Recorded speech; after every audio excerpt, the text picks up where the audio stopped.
한 여인이 낡은 가게 문 앞에 서 있습니다.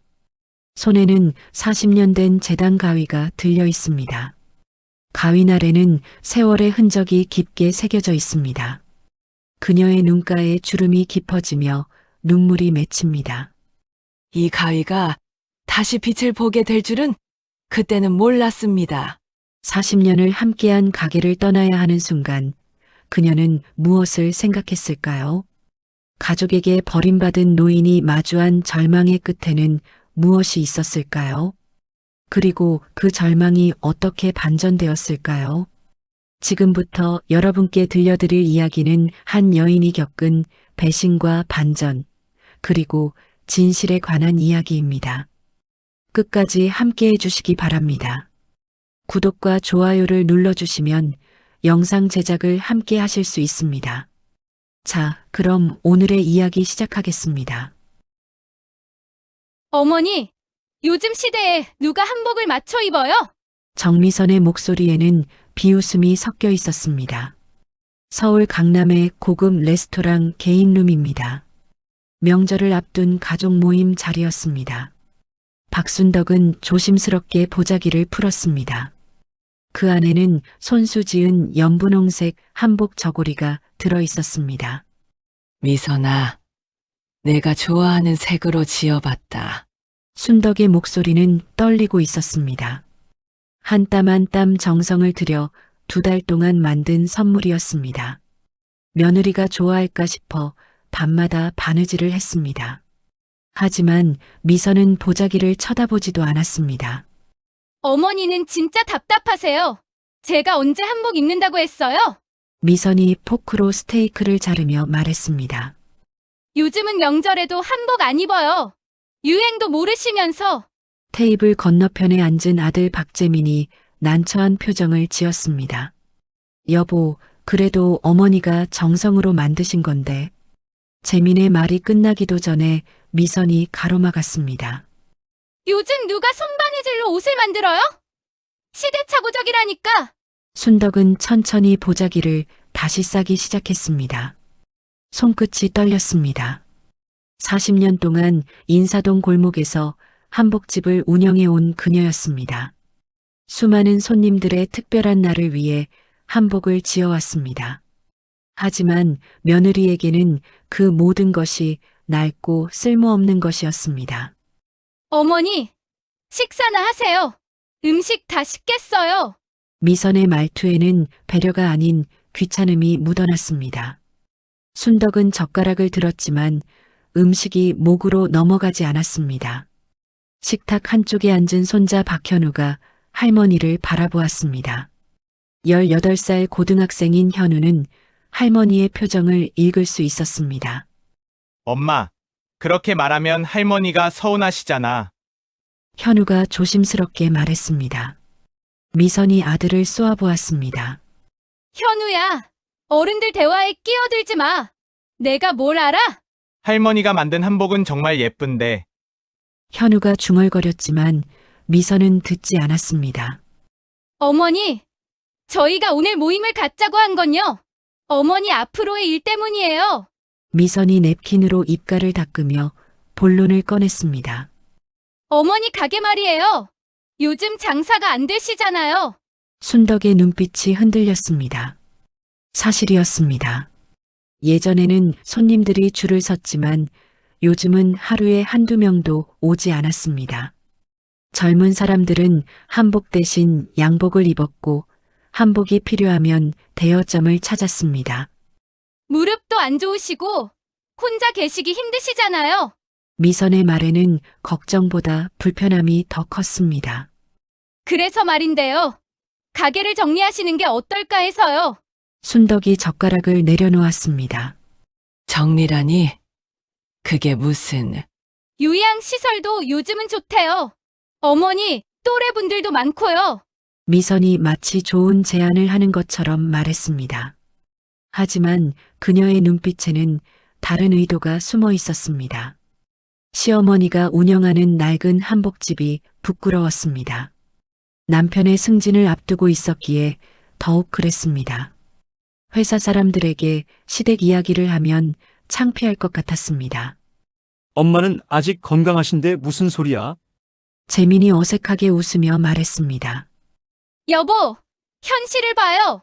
장사도 안 되는 가게 붙들고 계시는 게 어머니한테도 힘든 일이잖아요. 미선의 목소리에 날이 섰습니다. 순덕은 아무 말도 하지 못했습니다. 가슴속에서 무언가가 무너지는 느낌이었습니다. 40년을 지켜온 가게였습니다. 남편을 일찍 여의고 홀로 아들을 키우며 지켜온 곳이었습니다. 할머니, 저는 할머니 가게 좋은데요. 학교 친구들한테도 자랑했어요. 현우가 할머니의 손을 잡았습니다. 현우야, 넌 가만히 있어. 미선이 아들을 제지했습니다. 어머니, 천천히 생각해 보세요. 저희도 어머니 생각해서 하는 말이에요. 미선의 말에는 강요가 숨어 있었습니다. 순덕은 고개를 끄덕였습니다. 더 이상 이 자리에 있고 싶지 않았습니다. 그래. 생각해 볼게. 순덕이 일어서며 보자기를 챙겼습니다. 연분홍색 한복 저고리는 다시 보자기 속으로 들어갔습니다. 아무도 원하지 않는 선물이었습니다. 어머니, 식사는 더 하시고 가세요. 재민이 어머니를 붙잡으려 했지만 순덕은 손을 저었습니다. 아니다. 나는 집에 가봐야겠다. 순덕이 레스토랑을 나섰습니다. 뒤에서 미선의 목소리가 들렸습니다. 참, 답답하시네. 좋은 말로 할 때 알아들으셔야지. 순덕의 발걸음이 무거웠습니다. 가을바람이 차갑게 불어왔습니다. 보자기를 꼭 안은 채 그녀는 버스 정류장으로 걸어갔습니다.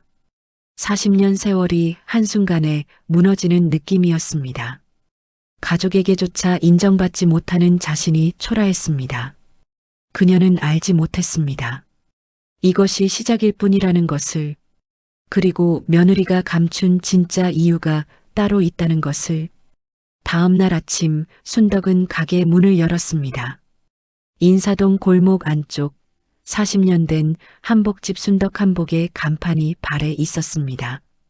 페인트가 벗겨진 나무 간판에는 세월의 흔적이 역력했습니다. 가게 안으로 들어서자 오래된 나무 냄새와 천 냄새가 코끝을 스쳤습니다.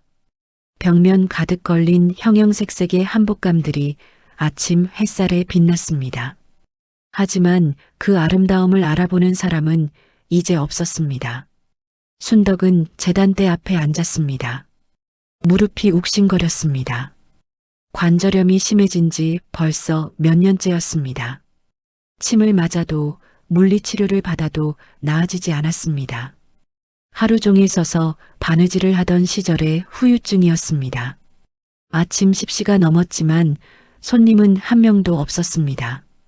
전화벨도 울리지 않았습니다. 예전에는 명절 한 달 전부터 예약이 밀렸는데 이제는 아무도 찾지 않았습니다. 어머니, 아직도 가게에 나오세요? 문 열리는 소리와 함께 낯익은 목소리가 들렸습니다. 옆가게 주인 김씨 아주머니였습니다. 응. 나와야지. 가게 지켜야지. 순덕이 힘없이 웃었습니다. 우리 동네도 이제 다 바뀌었어요. 젊은 사람들 카페만 들어서고 김씨 아주머니가 한숨을 쉬었습니다. 어머니 가게도 장사 안 되시죠? 한복 찾는 사람이 어디 있어요? 그 말에 순덕의 가슴이 무거워졌습니다. 사실이었기 때문입니다. 그래도 어쩌겠어. 이게 내가 평생 해온 일인데. 순덕이 천을 만지작거렸습니다. 에이, 이제 그만하시고 쉬세요. 나이도 있으신데. 김씨 아주머니가 말했지만 순덕은 대답하지 않았습니다. 아주머니가 나간 뒤 가게는 다시 조용해졌습니다. 시계 초침 소리만 또각또각 들렸습니다. 점심시간이 지나도 손님은 오지 않았습니다.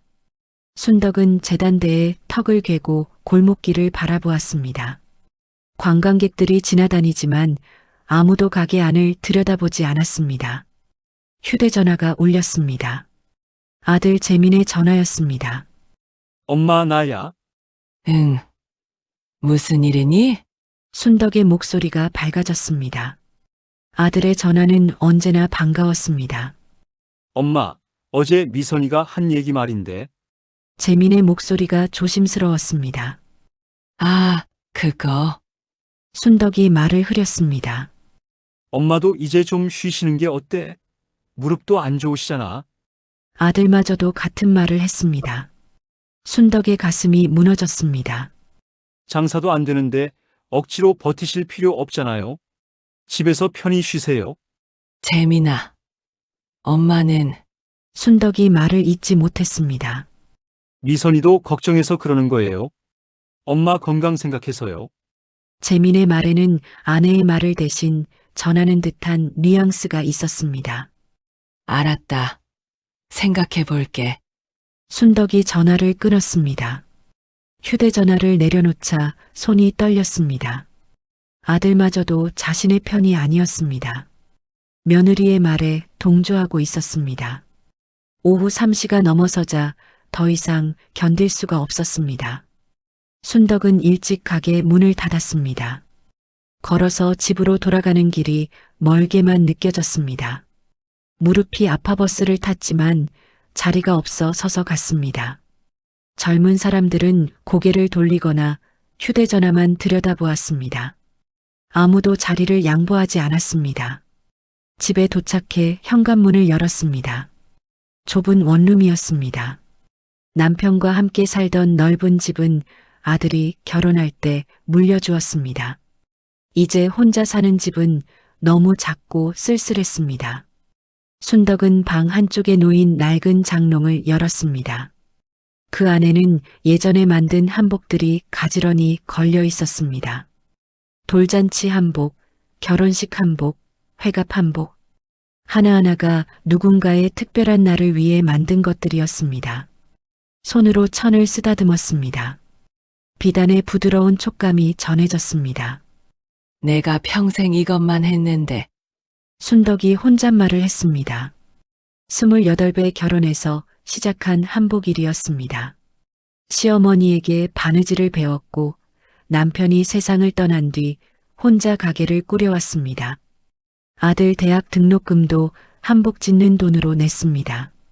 아들이 취직하고 결혼할 때까지 모든 것을 감당했습니다. 하지만 이제 그 모든 게 쓸모 없어진 것 같았습니다. 시대가 바뀌었고 사람들은 더 이상 한복을 찾지 않았습니다. 며느리 말처럼 시대착오적인 일이 되어버렸습니다. 저녁도 먹지 않고 이불을 덮었습니다. 잠이 오지 않았습니다. 천장을 바라보며 눈물이 흘렀습니다. 이제 정말 끝인가? 순덕의 입에서 작은 한숨이 새어나왔습니다. 밤은 깊어갔지만 잠은 오지 않았습니다. 무릎의 통증과 마음의 아픔이 함께 그녀를 괴롭혔습니다. 새벽 3시가 넘어서야 겨우 잠이 들었습니다. 꿈속에서 젊은 시절의 자신이 보였습니다. 가게에 손님들이 가득했고 웃음소리가 넘쳤습니다. 하지만 깨어나면 다시 현실이었습니다. 아무도 찾지 않는 가게, 무시하는 며느리, 외면하는 아들. 순덕은 서서히 포기하기 시작했습니다. 어쩌면 정말 가게를 정리해야 할 때인지도 몰랐습니다. 일주일 후 순덕은 아들 집으로 향했습니다. 며느리 미선이 급하게 가족회의를 하자고 연락했습니다. 강남의 고층 아파트 32층이었습니다. 엘리베이터를 타고 올라가는 동안 가슴이 두근거렸습니다. 왠지 좋지 않은 예감이 들었습니다. 초인종을 누르자 미선이 문을 열었습니다.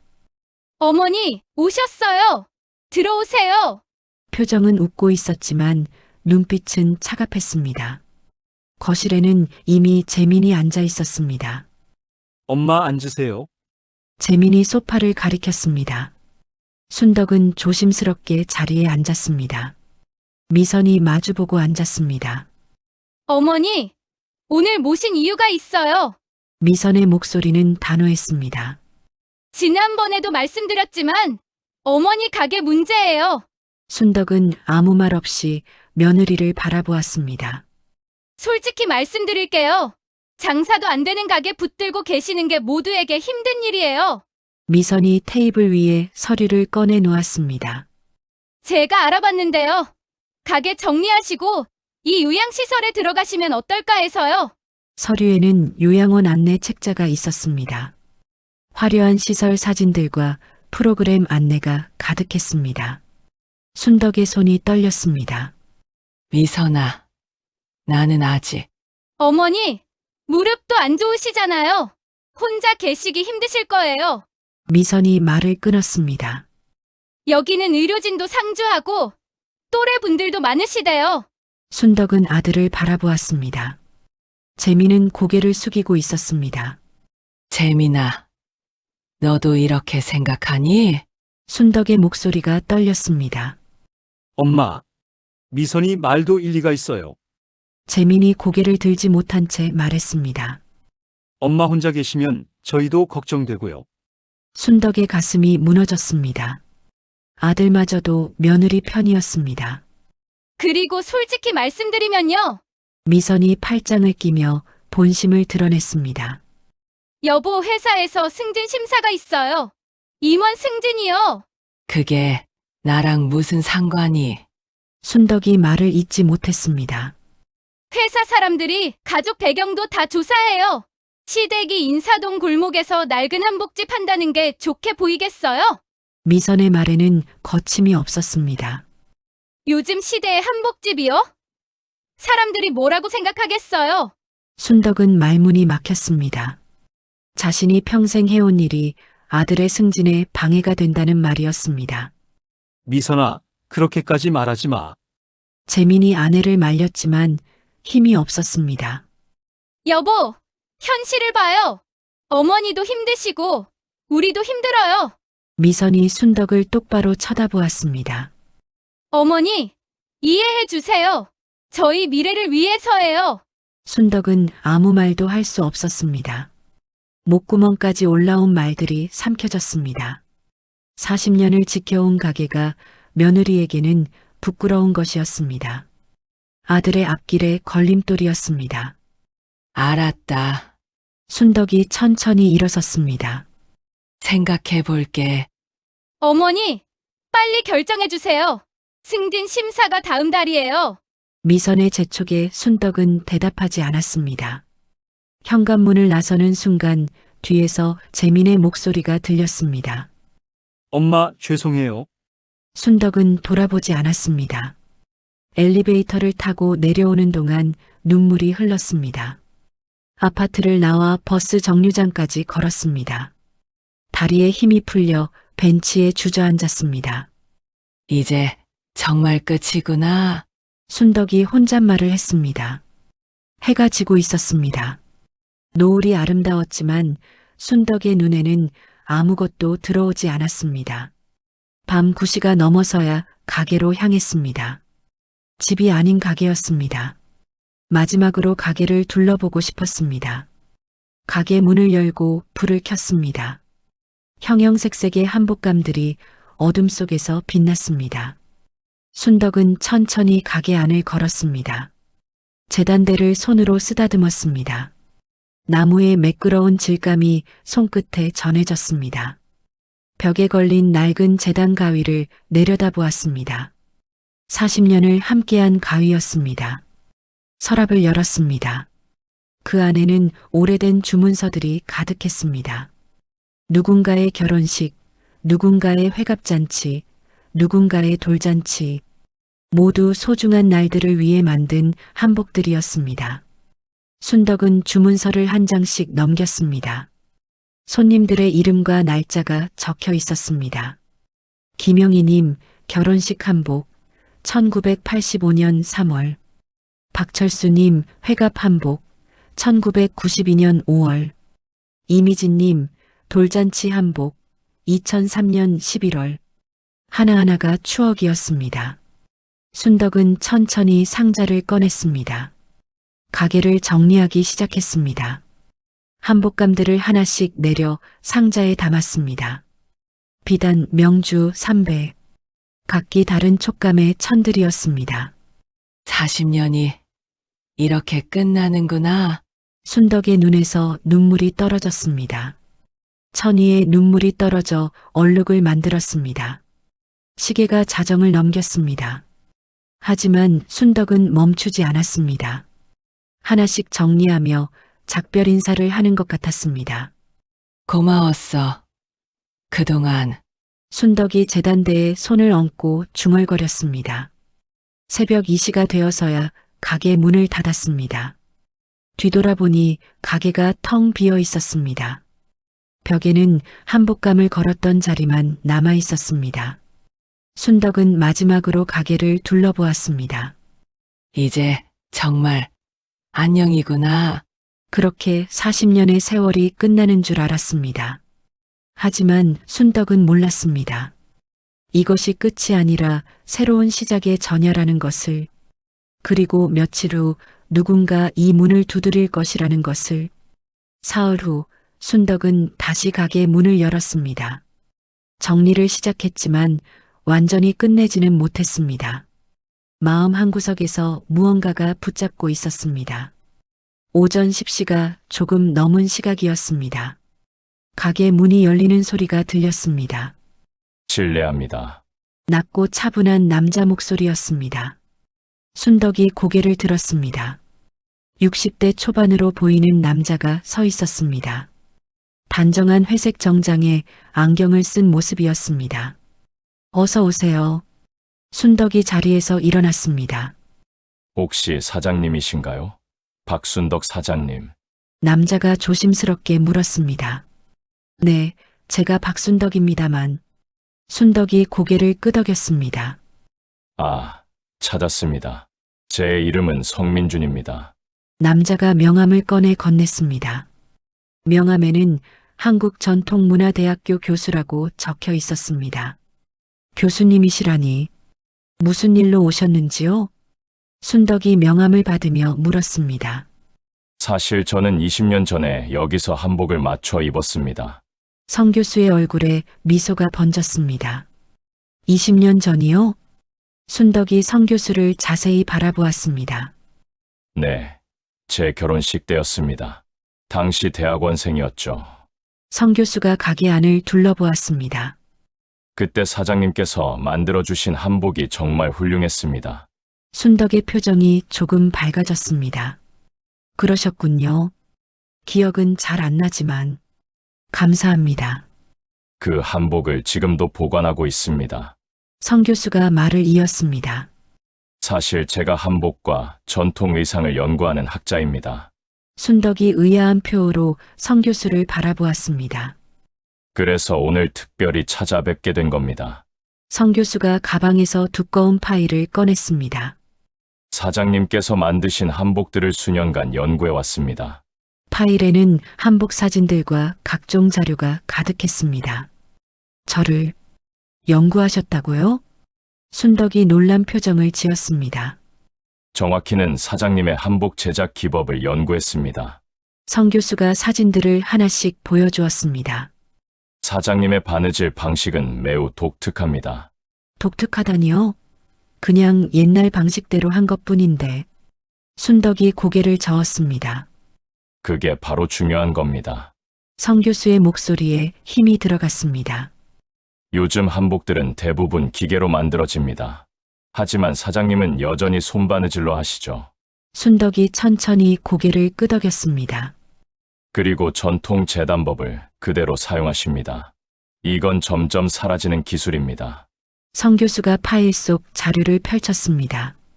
저는 전국의 한복집들을 조사했습니다. 하지만 사장님처럼 전통 방식을 고수하는 분은 거의 없습니다. 순덕은 말없이 자료를 바라보았습니다. 특히 사장님의 색동 배색 기법과 기 처리 방식은 학술적으로도 가치가 높습니다. 학술적 가치라니. 순덕이 중얼거렸습니다. 평생 당연하게 해온 일이었습니다. 시어머니에게 배운 대로 그대로 해온 것뿐이었습니다. 사장님, 혹시 가게를 정리하실 계획이신가요? 성 교수가 조심스럽게 물었습니다. 순덕의 표정이 굳어졌습니다. 어떻게 아셨어요? 골목 분들께 여쭤보니 그런 이야기를 들었습니다. 성 교수가 안타까운 표정을 지었습니다. 그래서 더 급하게 찾아뵙게 되었습니다. 무슨 말씀이신지 순덕이 말을 잇지 못했습니다. 사장님, 제가 한 가지 제안을 드리고 싶습니다. 성 교수가 가방에서 또 다른 서류를 꺼냈습니다. 미국에 있는 한 박물관에서 한국 전통 의상 전시를 준비하고 있습니다. 순덕의 눈이 커졌습니다. 그곳에서 실제 한복 제작자의 작품과 자료를 찾고 있습니다. 제 작품을요? 순덕이 믿기지 않는다는 듯 물었습니다.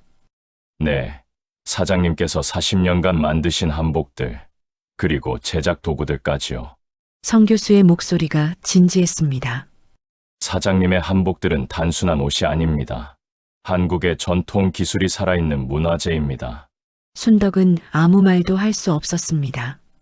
며느리는 낡고 쓸모없다고 했던 것들이었습니다. 아들도 시대에 뒤떨어졌다고 했던 것들이었습니다. 교수님, 저는 그냥 평범한 한복집 주인일 뿐입니다. 순덕의 목소리가 떨렸습니다. 아닙니다. 사장님은 전통을 지켜온 장인이십니다. 성 교수가 단호하게 말했습니다. 요즘 같은 시대에 전통 방식을 고집하기가 얼마나 어려운지 압니다. 순덕의 눈에 눈물이 맺혔습니다. 40년 동안 누구도 알아주지 않았던 것들이었습니다. 천천히 생각해 보시죠. 제 연락처를 드리겠습니다. 성 교수가 또 다른 명함을 건넸습니다. 박물관 담당자와 함께 다시 찾아뵙겠습니다. 교수님, 순덕이 명함을 받으며 말했습니다. 저 같은 사람의 물건들이 정말 가치가 있을까요? 사장님, 가치는 시간이 증명합니다. 성 교수가 미소를 지었습니다. 사장님이 지켜온 것들은 이제 역사가 되었습니다. 성 교수가 가게를 나서며 다시 한번 고개를 숙였습니다. 곧 다시 연락드리겠습니다. 문이 닫히고 가게는 다시 조용해졌습니다. 순덕은 손에 든 명함을 바라보았습니다. 한국전통문화대학교 성민준 교수. 명함의 글자들이 흐릿하게 보였습니다. 눈물 때문이었습니다. 내가 해온 일이 가치가 있다고? 순덕이 혼잣말을 했습니다. 가슴 속에서 무언가가 뜨거워졌습니다. 절망 속에서 작은 희망이 싹 트는 순간이었습니다. 순덕은 벽에 걸린 한복감들을 다시 바라보았습니다. 어제까지 정리하려 했던 것들이었습니다. 하지만 이제 다르게 보였습니다. 조금만 더 기다려보자. 순덕이 천을 쓰다듬으며 중얼거렸습니다. 40년의 세월이 헛되지 않을 수도 있었습니다. 순덕은 성 교수를 만난 이후 며칠 동안 마음이 복잡했습니다. 희망과 의심이 동시에 밀려왔습니다. 정말 자신의 한복들이 가치가 있을까요? 혹시 착각은 아닐까요? 그러던 어느 날 오후 가게 문이 거칠게 열렸습니다. 어머니! 며느리 미선의 목소리였습니다. 목소리에는 분노가 섞여 있었습니다. 미선아, 무슨 일이니? 순덕이 놀라 일어섰습니다. 어머니! 대체 무슨 일이세요? 미선이 가방을 탁 내려놓으며 물었습니다. 무슨 소리니? 순덕이 어리둥절한 표정을 지었습니다. 김씨 아주머니한테 들었어요. 무슨 교수가 다녀갔다면서요? 미선의 눈빛이 날카로웠습니다. 아, 그 일. 순덕이 말을 흐렸습니다. 대체 무슨 일인데 저한테 말씀도 안 하세요? 미선이 따지듯 물었습니다. 한복 연구하시는 교수님이 오셨어. 내 한복들을 박물관에 기증하면 어떻겠냐고. 순덕이 조심스럽게 설명했습니다. 박물관이요? 어느 박물관인데요? 미선의 목소리가 높아졌습니다. 미국에 있는 박물관이라고 하시더구나. 순덕이 대답했습니다. 어머니, 그거 사기예요. 완전 사기. 미선이 단호하게 말했습니다. 사기라니? 명함도 주시고 대학교 교수라고. 순덕이 반박하려 했습니다. 요즘 사기꾼들이 다 그렇게 해요. 명함 한 장 만들기 얼마나 쉬운데요. 미선이 팔짱을 꼈습니다. 미국 박물관이 왜 여기 와서 한복을 가져가요? 말이 되는 소리를 하세요. 순덕의 얼굴이 굳어졌습니다. 미선의 말에도 일리가 있었습니다. 교수님이 그러시는데 내 한복 제작 방식이 특별하다고. 어머니, 정신 차리세요. 누가 봐도 사기잖아요. 미선이 순덕의 말을 끊었습니다. 낡은 한복이 무슨 가치가 있다고요? 박물관의 기증? 웃기는 소리. 순덕의 가슴이 철렁 내려앉았습니다. 혹시 정말 사기일까요? 돈을 달라고 하지 않았어요? 미선이 의심스러운 눈으로 물었습니다. 아니, 오히려 박물관에서 기증 보상금을 준다고. 순덕이 말했습니다. 보상금이요? 그게 바로 사기 수법이에요. 미선이 비웃듯 말했습니다. 처음엔 돈을 준다고 하고 나중에 수수료니 뭐니 해서 돈을 뜯어내요. 순덕은 혼란스러웠습니다. 성 교수는 진지해 보였는데 정말 사기꾼일까요? 어머니, 제 말 들으세요. 그 사람 다시 만나지 마세요. 미선이 명령하듯 말했습니다. 하지만 순덕이 망설였습니다. 어머니가 요즘 정신이 좀 흐려지신 것 같아요. 미선이 걱정하는 척하며 말했습니다. 나이 드시니까 판단력도 떨어지시는 거예요. 순덕의 자존심이 상했습니다. 하지만 반박할 말을 찾을 수 없었습니다. 제가 현우 아빠한테도 말할게요. 어머니 혼자 계시면 이런 일이 생긴다고. 미선이 휴대전화를 꺼냈습니다. 그날 저녁 재민에게서 전화가 왔습니다. 엄마, 미선한테 들었어요. 재민의 목소리는 걱정스러웠습니다. 무슨 교수가 다녀갔다면서요? 응. 한복 연구하시는 분이. 순덕이 설명하려 했습니다. 엄마, 그거 조심하세요. 요즘 노인 대상 사기가 많대요. 재민도 미선과 같은 말을 했습니다. 미선이가 걱정이 많네요. 엄마 혼자 계시니까. 순덕은 아무 말도 하지 못했습니다. 아들마저도 며느리 편이었습니다. 엄마, 그 교수 다시 오면 만나지 마세요. 알았죠? 재민이 당부했습니다. 알았다. 순덕이 힘없이 대답했습니다. 전화를 끊고 나니 마음이 무거웠습니다. 혹시 정말 사기일까요? 순덕은 성 교수가 준 명함을 꺼내 보았습니다. 한국전통문화대학교라는 글자가 선명했습니다. 하지만 며느리 말처럼 명함은 쉽게 만들 수 있는 것이었습니다. 내가 너무 순진한 걸까? 순덕이 혼잣말을 했습니다. 이틀 후 성 교수에게서 전화가 왔습니다. 사장님, 다음 주에 박물관 담당자와 함께 방문하려고 합니다. 성 교수의 목소리는 밝았습니다. 순덕은 대답을 망설였습니다. 교수님, 죄송하지만 무슨 일이신가요? 성 교수가 걱정스럽게 물었습니다. 제가 나이도 있고 해서 잘 모르겠습니다. 순덕의 목소리가 떨렸습니다. 사장님, 혹시 누가 뭐라고 하셨나요? 성 교수가 조심스럽게 물었습니다. 순덕은 대답하지 못했습니다. 가족분들이 걱정하시나 봅니다. 성 교수가 이해한다는 듯 말했습니다. 당연합니다. 갑자기 낯선 사람이 찾아왔으니까요. 죄송합니다. 순덕이 작은 목소리로 말했습니다. 아닙니다. 제가 너무 급하게 진행한 것 같네요. 성 교수가 부드럽게 말했습니다. 다음 주에 대학교로 오시면 어떨까요? 제 연구실도 보시고, 제가 연구한 자료들도 보여드릴게요.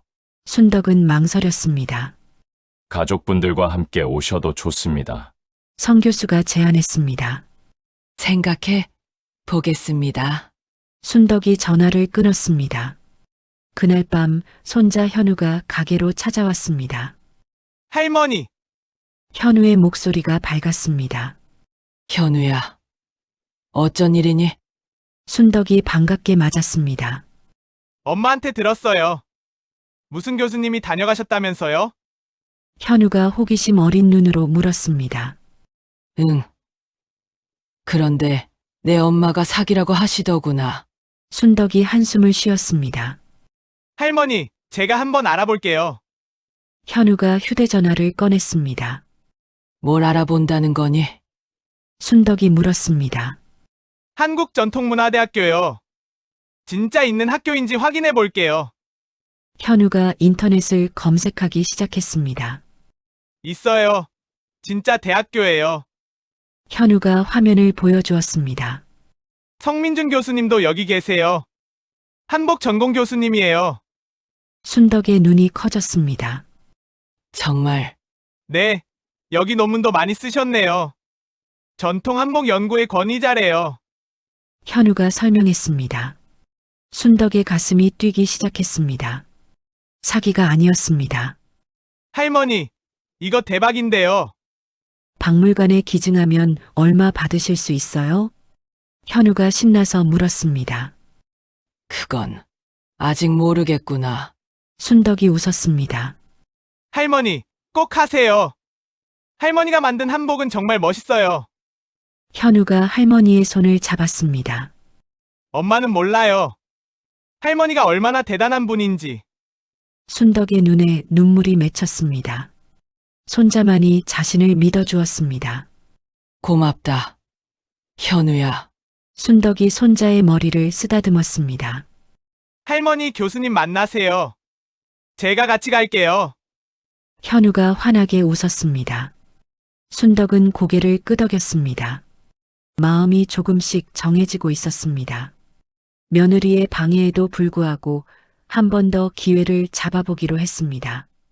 일주일 후 순덕은 현우와 함께 한국전통문화대학교를 찾았습니다. 성 교수의 연구실은 한복과 전통 의상 자료로 가득했습니다. 벽면에는 오래된 한복 사진들이 빼곡했습니다. 사장님, 어서 오세요. 성 교수가 반갑게 맞이했습니다. 교수님, 손자랑 함께 왔습니다. 순덕이 조심스럽게 말했습니다. 잘 오셨습니다. 그리고 오늘은 특별한 분을 모셨습니다. 성 교수가 옆을 가리켰습니다. 서양인 여성이 일어서며 미소를 지었습니다. 안녕하세요. 저는 제니퍼 윌슨입니다. 유창한 한국어였습니다. 미국 스미소니언 박물관 아시아관 큐레이터입니다. 순덕의 눈이 커졌습니다. 스미소니언 박물관이라니. 스미소니언. 그 유명한. 현우가 놀라서 중얼거렸습니다. 네, 워싱턴에 있는 박물관입니다. 제니퍼가 고개를 끄덕였습니다. 성 교수님께서 사장님에 대해 많이 말씀해 주셨습니다. 제니퍼가 순덕에게 공손히 인사했습니다. 저희 박물관에서 내년에 한국 전통 의상 특별전을 엽니다. 제니퍼가 태블릿을 꺼내 보여주었습니다. 화면에는 전시 계획서가 보였습니다. 사장님의 한복들을 전시하고 싶습니다. 순덕은 믿기지 않는 표정으로 화면을 바라보았습니다. 제 한복이 미국에서 전시된다고요? 네, 그리고 제작 과정도 함께 소개하고 싶습니다. 제니퍼가 설명을 이었습니다. 사장님의 전통 바느질 기법은 매우 귀중합니다. 성 교수가 파일을 펼쳤습니다. 사장님, 이것이 정식 기증 계약서입니다. 두꺼운 서류 뭉치였습니다. 한복 작품 30점과 제작 도구들을 기증받고 싶습니다. 제니퍼가 말했습니다. 그리고 박물관에서는 기증 보상금을 지급합니다. 순덕의 손이 떨렸습니다. 보상금이요? 네, 이것이 제한 금액입니다. 성 교수가 서류의 한 페이지를 펼쳤습니다. 순덕의 눈이 숫자를 따라갔습니다. 이게 순덕의 목소리가 떨렸습니다. 5억 원입니다. 성 교수가 또박또박 말했습니다. 5억 원. 순덕이 믿을 수 없다는 듯 되물었습니다. 현우가 소리를 질렀습니다. 할머니, 5억이에요. 그리고 사장님께서 직접 미국 개막식에 참석해 주시면 항공료와 체류비는 별도로 지급합니다. 제니퍼가 덧붙였습니다. 순덕은 아무 말도 할 수 없었습니다. 40년 동안 한복을 지으며 모은 돈도 이렇게 큰 금액은 아니었습니다. 사장님, 천천히 검토하세요. 성 교수가 계약서를 건넸습니다. 변호사와 상담하셔도 좋습니다. 순덕은 떨리는 손으로 서류를 받았습니다. 교수님, 제가 정말 이럴 자격이 있을까요? 순덕의 눈에 눈물이 맺혔습니다. 사장님은 40년 동안 전통을 지켜오셨습니다. 성 교수가 진지하게 말했습니다. 그 가치를 이제 세상이 알아보는 겁니다. 할머니! 현우가 할머니를 껴안았습니다. 할머니가 대단하신 줄 알았어요. 정말 대박이에요. 순덕은 손자의 품에서 눈물을 흘렸습니다. 며느리는 낡고 쓸모없다고 했던 것들이었습니다. 아들은 시대에 뒤떨어졌다고 했던 것들이었습니다. 하지만 세상은 달랐습니다. 일주일 후 순덕은 변호사와 상담을 마치고 계약서에 서명했습니다. 박물관 측은 즉시 계약금을 입금했습니다. 소식은 빠르게 퍼졌습니다. 지역 신문에서 먼저 보도했습니다. 인사동 한복 장인, 미국 박물관의 작품 기증, 40년 전통 기법, 세계가 인정하다. 기사는 인터넷으로 퍼져나갔습니다. 방송국에서도 취재 요청이 들어왔습니다. 가게 앞에는 기자들이 모여들었습니다. 사장님, 소감 한 말씀 해주세요. 40년 동안 한복을 만들어 오신 비결이 뭔가요? 순덕은 당황스러웠지만 차분히 대답했습니다. 그냥 제가 할 줄 아는 일을 해온 것뿐입니다. 가족분들은 뭐라고 하시던가요? 기자의 질문에 순덕은 잠시 말을 멈췄습니다. 기뻐하겠죠. 순덕이 짧게 대답했습니다. 사실 아직 아들과 며느리에게 연락하지 않았습니다. 그날 저녁 재민에게서 전화가 왔습니다. 엄마, 뉴스 봤어요. 재민의 목소리는 흥분으로 가득했습니다. 엄마가 스미소니언 박물관에 한복을 기증하신다고요? 응, 그렇게 됐구나. 순덕이 담담하게 대답했습니다. 대박이에요. 엄마, 5억이라면서요? 재민의 목소리가 커졌습니다. 기사에 다 나왔더라고요. 순덕은 아무 말도 하지 않았습니다. 엄마, 축하드려요. 정말 대단하세요. 재민이 말했지만 순덕의 가슴은 무거웠습니다. 얼마 전까지 요양원에 보내려 했던 아들이었습니다. 고맙다. 순덕이 짧게 말하고 전화를 끊으려 했습니다. 엄마, 미선이가 통화하고 싶대요. 재민이 말했습니다. 전화기 너머로 며느리의 목소리가 들렸습니다.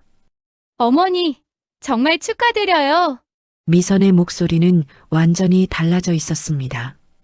어머니가 그렇게 대단하신 분이신 줄 몰랐어요. 순덕은 씁쓸하게 웃었습니다. 일주일 전까지 사귀라고 했던 며느리였습니다. 제가 어머니를 좀 모시려고요. 이사 오세요. 우리 집으로. 미선이 적극적으로 제안했습니다. 아니다. 괜찮아. 순덕이 단호하게 거절했습니다. 어머니, 저희가 잘못했어요. 이제부터 잘할게요. 미선의 목소리에는 애원이 섞여 있었습니다. 순덕은 더 이상 듣고 싶지 않았습니다. 나는 바쁘다. 끊을게. 전화를 끊고 순덕은 한숨을 쉬었습니다. 돈이 생기자 태도가 바뀐 가족들이었습니다. 순덕은 창밖을 바라보았습니다. 인사동 골목의 밤 풍경이 고요했습니다. 이제 시작인가 보구나. 순덕이 중얼거렸습니다. 하지만 그녀는 아직 몰랐습니다. 며느리가 숨기고 있는 더 큰 비밀이 있다는 것을, 그리고 그 진실이 곧 드러나게 될 것이라는 것을. 며칠 후 며느리 미선이 다시 가게를 찾았습니다. 이번에는 과일 바구니를 들고 왔습니다. 어머니, 건강하세요? 미선의 목소리는 꿀처럼 달았습니다. 응, 괜찮아. 순덕이 냉담하게 대답했습니다. 어머니, 저희가 정말 잘못했어요. 미선이 순덕의 손을 잡으려 했습니다. 순덕은 손을 뒤로 빼며 피했습니다. 어머니를 제대로 모시지 못했어요. 이제부터는 달라질게요. 미선이 애교를 부렸습니다. 우리 집으로 이사 오세요. 큰 방 드릴게요. 순덕은 대답하지 않았습니다. 어머니, 제 말 좀 들어주세요. 미선이 매달렸습니다. 나는 여기가 편해. 이사 갈 생각 없어. 순덕이 단호하게 말했습니다. 그럼 자주 찾아뵐게요. 어머니, 식사도 챙겨드리고. 미선이 포기하지 않았습니다. 순덕은 며느리의 진심이 아니라는 것을 알았습니다. 너 바쁠 텐데 괜찮아. 순덕이 거절했습니다. 어머니, 저 정말 반성했어요. 미선의 눈에 눈물까지 고였습니다. 하지만 순덕의 마음은 움직이지 않았습니다. 며칠 뒤 현우가 다급하게 가게로 찾아왔습니다. 할머니! 현우의 얼굴이 창백했습니다. 왜 그러니? 현우야, 순덕이 놀라서 물었습니다. 할머니, 큰일 났어요! 현우가 숨을 헐떡이며 말했습니다. 무슨 일인데? 순덕이 현우를 앉혔습니다. 엄마 아빠가 빚을 졌어요! 엄청난 빚이요! 현우가 떨리는 목소리로 말했습니다. 빚이라니? 순덕의 얼굴이 굳어졌습니다. 아빠가 투자한 사업이 망했대요! 작년에요! 현우가 설명했습니다. 그래서 은행에서 돈을 빌렸는데 갚지 못하고 있대요! 순덕의 가슴이 철렁 내려앉았습니다. 얼마나 빌렸는데? 순덕이 조심스럽게 물었습니다. 8억 원이요! 현우가 작은 목소리로 말했습니다. 8억! 순덕이 놀라 되물었습니다. 네! 오늘 집에 법원 직원이 왔어요! 독촉장 가지고요! 현우가 휴대전화를 꺼내 사진을 보여주었습니다. 법원 독촉장이었습니다. 채무자 이름에는 박재민이라고 적혀 있었습니다. 그래서 엄마 아빠가 싸웠어요! 크게요! 현우가 말을 이었습니다. 엄마가 아빠한테 소리 질렀어요! 당신 어머니 돈을 받아내라고요! 순덕의 눈이 커졌습니다. 뭐라고? 할머니 박물관 돈 5억으로 빚을 갚자고 했어요! 현우의 목소리에 분노가 섞였습니다. 순덕은 말을 잃었습니다. 그래서였습니다. 그래서 며느리가 태도를 바꾼 것이었습니다. 그래서 자신을 모시겠다고 나선 것이었습니다. 엄마가 그랬어요! 어차피 할머니 혼자 쓰시기엔 너무 큰 돈이라고요! 현우가 울먹였습니다. 우리가 빚만 갚으면 나중에 할머니 모시면 된다고요. 순덕의 손이 떨렸습니다. 분노가 치밀어 올랐습니다. 그리고 지난 몇 달 동안 엄마가 명품 가방이랑 옷 엄청 샀어요! 현우가 말했습니다. 빚이 있으면서? 순덕이 믿을 수 없다는 듯 물었습니다. 네! 주변 사람들한테는 우리 집이 잘 산다고 보이고 싶었대요! 현우가 한숨을 쉬었습니다.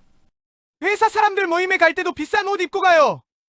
순덕은 이제야 모든 것이 이해되었습니다. 며느리가 자신의 한복집을 부끄러워했던 이유, 요양원에 보내려 했던 이유, 가게를 빨리 정리하라고 재촉했던 이유, 모두 돈 때문이었습니다. 할머니! 저는 엄마가 너무 싫어요! 현우가 눈물을 흘렸습니다. 할머니한테 그렇게 못되게 굴고! 순덕이 손자를 안아주었습니다. 괜찮아. 현우야, 순덕의 목소리는 차분했지만 눈빛은 차가웠습니다. 그날 밤 순덕은 잠을 이루지 못했습니다. 며느리의 얼굴이 계속 떠올랐습니다. 요양원 책자를 내밀던 모습, 요즘 시대에 누가 한복을 입느냐던 말, 어머니가 정신이 흐려지신 것 같다던 말, 모두 거짓된 걱정이었습니다. 진짜 목적은 자신의 재산이었습니다. 새벽이 되어서야 순덕은 결심했습니다. 더 이상 당하고만 있지 않기로. 다음 날 순덕은 변호사 사무실을 찾았습니다. 제 재산을 보호하고 싶습니다. 순덕이 말했습니다. 혹시 가족 간 분쟁이 있으신가요? 변호사가 물었습니다. 네, 며느리가 제 돈을 노리고 있습니다. 순덕이 상황을 설명했습니다. 재산을 신탁으로 관리하시는 게 좋겠습니다. 변호사가 조언했습니다. 그리고 유언장도 작성해 두세요. 순덕은 변호사의 조언대로 모든 절차를 밟았습니다. 박물관에서 받은 돈은 신탁 계좌로 옮겼습니다. 며느리가 함부로 손댈 수 없게 만들었습니다. 일주일 후 순덕은 아들 집으로 향했습니다. 마지막으로 확인하고 싶은 것이 있었습니다. 초인종을 누르자 미선이 문을 열었습니다. 어머니, 어쩐 일이세요? 미선이 반가운 척했습니다. 들어가도 되겠니? 순덕이 차갑게 물었습니다. 네, 당연하죠. 미선이 급하게 방을 정리했습니다. 거실 테이블 위에 명품 가방이 여러 개 놓여 있었습니다. 소파에는 백화점 쇼핑백이 쌓여 있었습니다. 쇼핑 많이 했구나. 순덕이 조용히 말했습니다. 아, 이거요? 세일해서 좀 샀어요.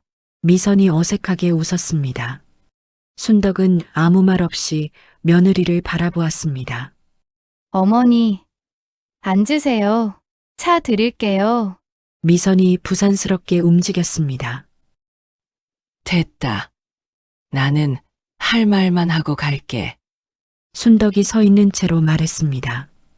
네? 무슨 말씀이? 미선의 얼굴이 굳어졌습니다. 너희가 빚을 졌다는 거 알아. 순덕이 단도직입적으로 말했습니다. 미선의 얼굴이 하얗게 변했습니다. 어머니. 8억이라며. 순덕의 목소리는 차가웠습니다.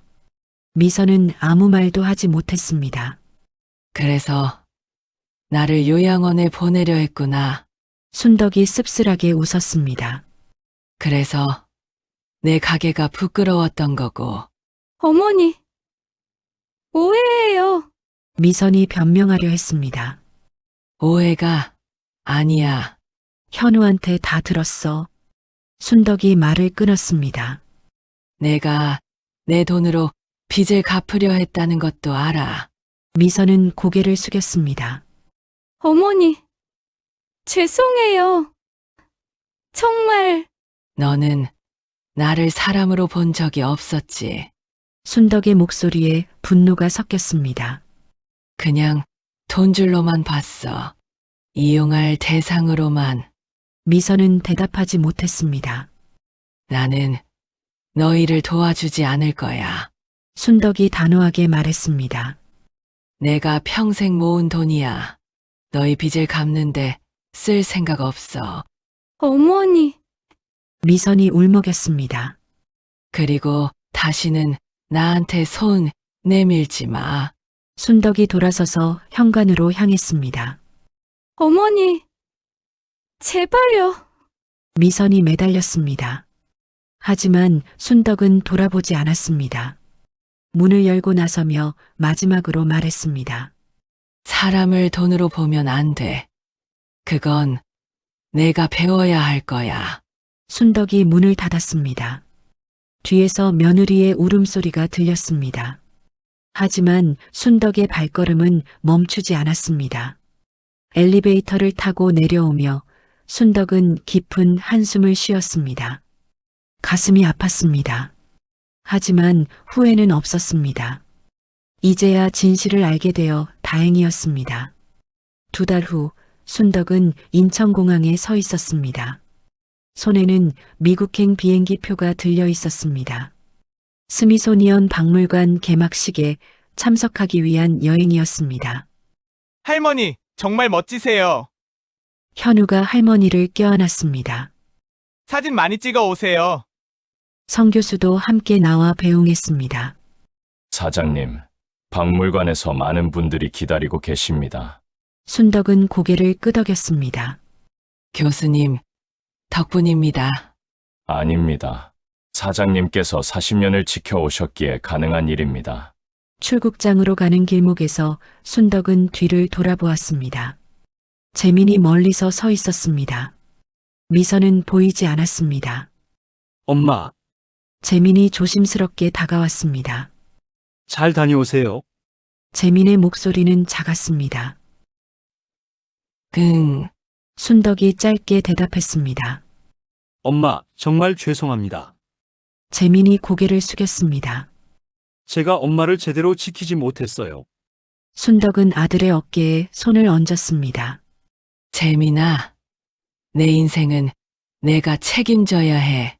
순덕이 말했습니다. 엄마한테 기대지 말고.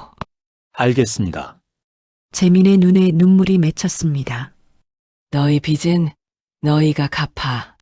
나는 내 삶을 살 거야. 순덕이 돌아서서 출국장으로 걸어갔습니다. 뒤돌아보지 않았습니다. 일주일 후 워싱턴 DC 스미소니언 박물관의 한국관이 개막했습니다. 넓은 전시장 중앙에 순덕의 한복들이 전시되어 있었습니다. 형형색색의 한복들이 조명을 받아 빛났습니다. 이 작품들은 40년 동안을 대표하는 작품들입니다. 제니퍼가 관람객들에게 설명했습니다. 한국의 전통 방식에 따라 한 땀 한 땀 손으로 작업을 해서 만든 겁니다. 순덕은 유리장 너머로 자신이 만든 한복들을 바라보았습니다. 결혼식 한복, 돌잔치 한복, 회갑 한복. 하나하나가 누군가의 특별한 날을 위해 만든 것들이었습니다. 박 선생님 몇 마디 해주실 수 있겠습니까? 제니퍼가 순덕을 무대로 안내했습니다. 수백 명의 관람객들이 박수를 쳤습니다. 순덕은 마이크 앞에 섰습니다. 저는 평범한 한복집 주인입니다. 통역사가 영어로 번역했습니다. 40년 동안 한복을 지었습니다. 그냥 제가 할 줄 아는 일이었습니다. 관람객들이 조용히 귀를 기울였습니다. 누군가는 제 일이 낡고 쓸모없다고 했습니다. 순덕의 목소리가 떨렸습니다. 하지만 오늘 이 자리가 증명합니다. 전통은 결코 낡은 것이 아니라는 것을. 박수가 터져 나왔습니다. 오래되었다고 값이 떨어지는 게 아닙니다. 알아보는 사람이 없을 뿐입니다. 순덕이 전시장을 둘러보았습니다. 제 한복들이 이렇게 사랑받게 되어 감사합니다. 더 큰 박수가 쏟아졌습니다. 개막식이 끝나고 많은 사람들이 순덕에게 다가왔습니다. 사진을 찍고 싶다는 사람들, 한복에 대해 질문하는 학생들. 순덕은 하나하나 정성껏 대답했습니다. 한 달 후 순덕은 한국으로 돌아왔습니다. 인사동 가게는 그대로 있었습니다. 하지만 이제는 달랐습니다. 문 앞에는 박순덕 한복 장인 작업실이라는 새 간판이 걸려 있었습니다. 가게 안에는 젊은 사람들이 모여 있었습니다. 한복을 배우고 싶어 하는 청년들이었습니다. 사장님, 오셨어요. 젊은 제자들이 반갑게 맞이했습니다. 순덕은 전통 한복 장인 육성재단을 설립했습니다. 박물관에서 받은 돈의 일부를 재단에 기부했습니다. 전통 방식을 배우고 싶어 하는 젊은이들을 지원하기 위해서였습니다. 오늘은 기타는 법을 가르쳐 드릴게요. 순덕이 재단대 앞에 앉았습니다. 젊은 제자들이 둘러앉아 순덕의 손놀림을 지켜보았습니다. 천천히 정성을 들여서 순덕의 손이 능숙하게 바늘을 움직였습니다. 한 땀 한 땀이 모여 한복이 됩니다. 제자들이 고개를 끄덕이며 따라했습니다. 저녁이 되어 가게 문을 닫을 때였습니다. 현우가 학교를 마치고 찾아왔습니다. 할머니, 저 왔어요. 현우야, 어서 와. 순덕이 환하게 웃었습니다. 할머니, 오늘 학교에서 발표했어요. 할머니 이야기로요. 현우가 자랑스럽게 말했습니다. 친구들이 다 부러워했어요. 할머니가 스미소니언 박물관에 작품 전시하셨다고. 그래? 고맙구나. 순덕이 손자의 머리를 쓰다듬었습니다. 할머니, 저도 나중에 할머니처럼 멋진 사람이 되고 싶어요. 현우가 진지하게 말했습니다. 넌 이미 멋진 아이야. 순덕이 손자를 안아주었습니다. 할머니가 힘들 때 곁에 있어줬잖니. 두 사람은 함께 가게를 나섰습니다. 인사동 골목에 해가 지고 있었습니다. 노을이 아름다웠습니다. 할머니 배고파요. 떡볶이 먹으러 갈까요? 현우가 할머니의 팔짱을 꼈습니다. 그래, 가자. 순덕이 웃으며 고개를 끄덕였습니다. 두 사람이 골목을 걸어가는 뒷모습이 따뜻했습니다. 순덕은 뒤를 돌아보았습니다. 순덕 한복 간판이 저녁 햇살에 빛나고 있었습니다. 40년을 지켜온 가게. 이제는 새로운 시작의 공간이 되었습니다.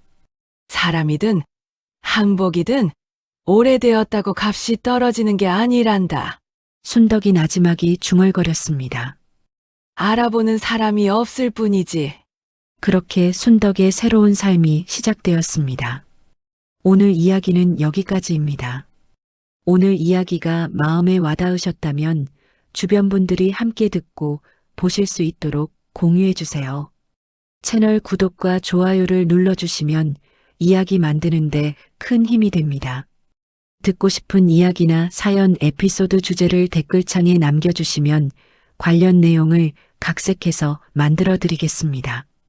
오늘 하루도 수고 많으셨습니다. 건강하시고 행복하세요. 감사합니다.